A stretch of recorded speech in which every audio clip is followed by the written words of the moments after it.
There's a specific kind of heaviness that settles in your chest the moment your eyes open on this particular morning. A weight that feels strangely out of place for a day the rest of the world insists should be filled with balloons and light. You stare at the date on your phone screen, the numbers glowing with a silent, demanding expectation, and your first instinct isn't excitement, but a sudden, overwhelming urge to pull the covers back over your head and simply vanish until the sun goes down. It feels less like a celebration and more like a looming deadline you are unprepared to meet. A performance you never auditioned for but are forced to star in, requiring a reserve of energy you simply do not possess.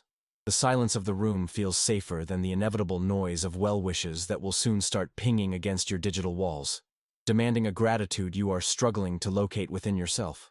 You have likely rehearsed the script a dozen times when people ask you what your plans are, waving your hand dismissively and saying, with a practiced casualness, that it is just another day, that you are too old for parties, or that you simply don't care about the calendar. But let me ask you something that you might only admit in the safety of this quiet moment. Is your indifference truly a sign of maturity? Or is it a carefully constructed fortress built to protect you from the terrifying possibility that you might want something you cannot have?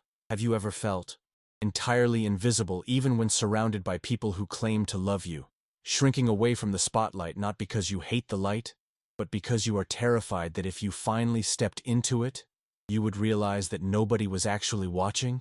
It is a strange, paradoxical loneliness to stand in the center of your own life and feel like an intruder. You are likely the anchor in every storm, the person who remembers the specific coffee order of a coworker you barely know, or the exact date of your best friend's mother's surgery, holding the mental calendar of everyone's life while meticulously erasing your own. Your days are structured by a relentless, almost militant efficiency, a checklist of obligations you execute with surgical precision, because staying busy is the most effective way to drown out the quiet hum of your own needs. You are somewhere in the middle of your life, sitting perhaps in a workspace that is impeccably organized, or a home where every object has a designated place, yet the air feels sterile, illuminated only by the harsh, unfeeling glare of a computer screen. You move through the morning with the reliability of a machine, treating this specific date with an aggressive normalcy to maintain control. When your phone buzzes against the hard surface of the table, a slight involuntary tension tightens your jaw, a shadow of dread that flickers across your face before you can successfully mask it with indifference. You do not look at the screen immediately. Instead, you reach out and turn it face down, a physical rejection of the connection being offered, suppressing the notification as if it were a demand you cannot afford to pay. It is not that you are inherently ungrateful, but every incoming message feels less like a gift and more like a spotlight swung violently onto a stage where you feel unworthy to stand.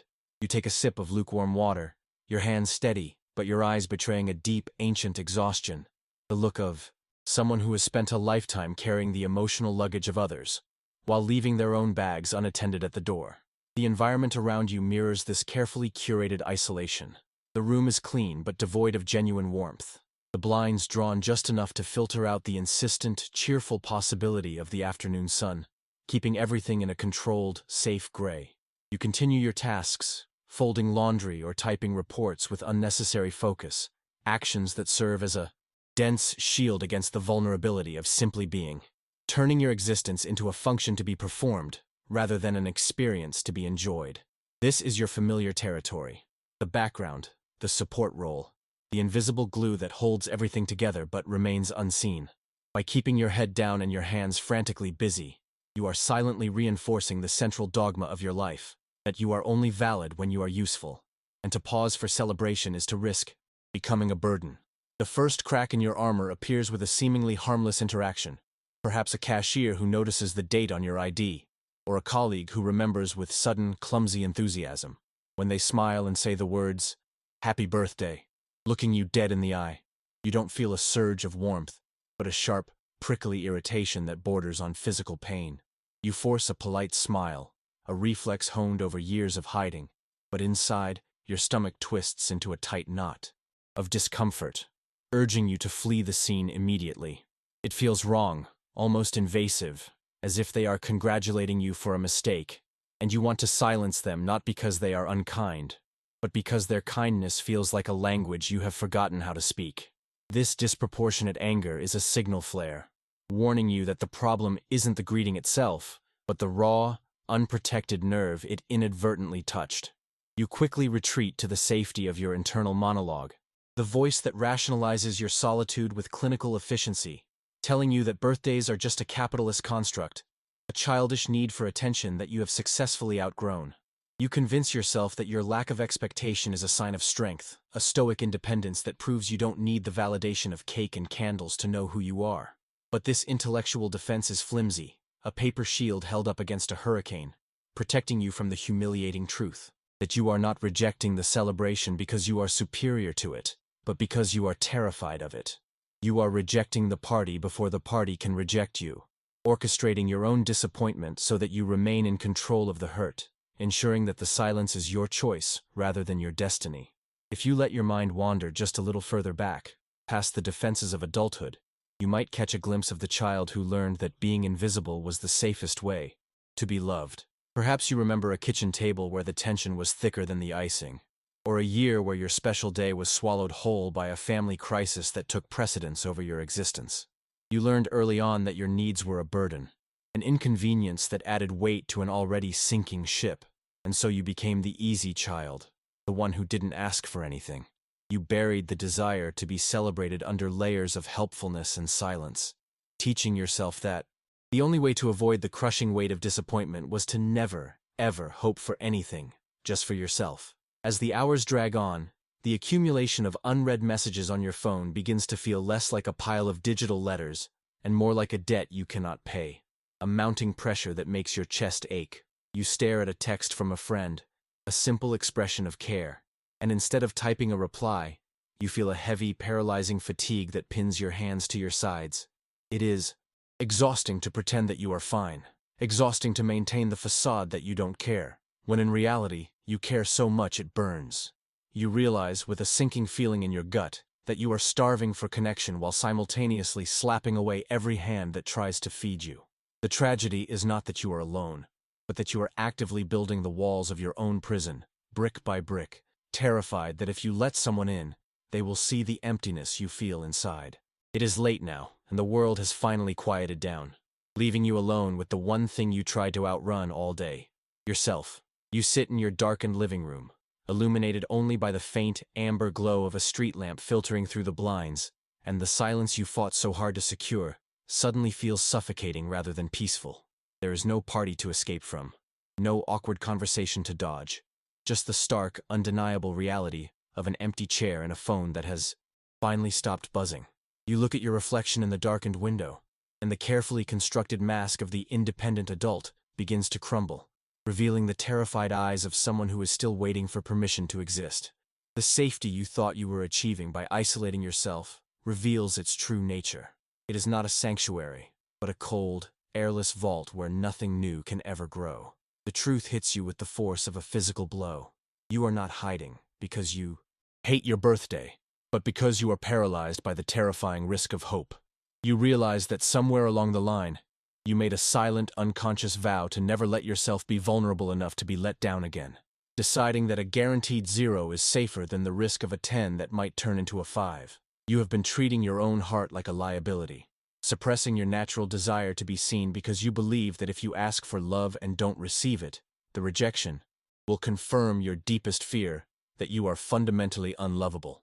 This defense mechanism, designed to keep you safe from pain, has ironically trapped you in a perpetual state of grief, mourning a loss that you are actively inflicting on yourself in real time. Tears might finally come now, not as a dramatic sobbing fit, but as a quiet, hot release that burns your cheeks, acknowledging the immense weight you have been carrying for years. You understand now that your aversion to this day is, actually, a profound grief for the child who learned that their needs were secondary, the child who had to shrink to fit into the spaces left by others to survive. You are not ungrateful, and you are not broken. You are simply exhausted from waiting for a validation that never came when you needed it most. The confrontation ends not with a grand solution, but with a necessary surrender to the truth. You matter, and the pain you feel is just the evidence of a self-love that has been starving, banging against the walls of your chest, demanding to finally be fed. The internal storm slowly settles into a dull, rhythmic ache, the kind of quiet that follows a fever breaking. leaving you feeling fragile but undeniably present in your own skin. You don't suddenly feel compelled to throw open the windows or reply to every missed message with manic enthusiasm. The exhaustion is still there, but it is no longer the frantic, desperate tiredness of running away from yourself. You look at the room around you, the deep shadows, the heavy silence, the ordinary furniture, and it no longer looks like a bunker built for survival, but simply a room where a human being lives. The shame that coated your throat earlier, the nagging feeling that you were doing something wrong by merely existing, or by having needs, begins to dissolve into a soft, quiet sorrow. It is a necessary mourning, a solemn nod to the years you spent making yourself small, so that others wouldn't have to stretch to accommodate you. You begin to understand that healing is not about suddenly becoming the life of the party, or erasing the complex history that made you this way. It is about offering a gentle truce to the part of you that is terrified of being forgotten. You realize that you can be disappointed and still survive it, that you can be imperfect and still deserve to be here, taking up space and breathing the same air as everyone else without apologizing for it. The fear of rejection is still humming in the background, a low static, but it is no longer the loudest sound in the room, replaced by a dawning compassion for your own defensive strategies. You forgive yourself for the thick walls you built, acknowledging that they served a vital purpose when you were younger and vulnerable, even if those same walls are suffocating the adult you have become. In this new, fragile silence, you finally move, not out of obligation or panic, but out of a small, tentative curiosity about what it feels like to be kind to yourself. You might simply go to the kitchen and pour a glass of water, drinking it slowly, feeling the cool liquid as a grounding reminder that you are a physical being who requires and deserves care. You might pick up your phone, not to scroll mindlessly or perform gratitude, but just to read one message from someone who loves you, letting the words land without deflecting them, testing the weight of them against your heart. The day is almost over. The calendar is about to turn, and for the first time in a long time, you are not wishing time away or hiding from the clock. You are simply sitting there, inhabiting your own life, witnessing the end of your day with a quiet, private dignity. There is no grand finale, no confetti falling from the ceiling, just you and the quiet decision to perform one small, deliberate act of celebration for an audience of one. Maybe you light a single candle not for a wish, but as a beacon, or perhaps you simply sit by the window and watch the city sleep, finally allowing yourself to feel the weight of your own existence, not as a burden, but as an anchor. The victory is not in the noise, but in the silence you no longer fear, in the gentle acceptance that you are allowed to be here, flawed and hopeful, regardless of who is watching. And as the clock ticks past midnight, releasing you from the pressure of the date, you take a breath that feels deeper, fuller than any you have taken all day. You realize that you don't need a party to prove you are loved, nor do you need silence to prove you are safe. You only need the courage to stay with yourself when the world asks you to show up.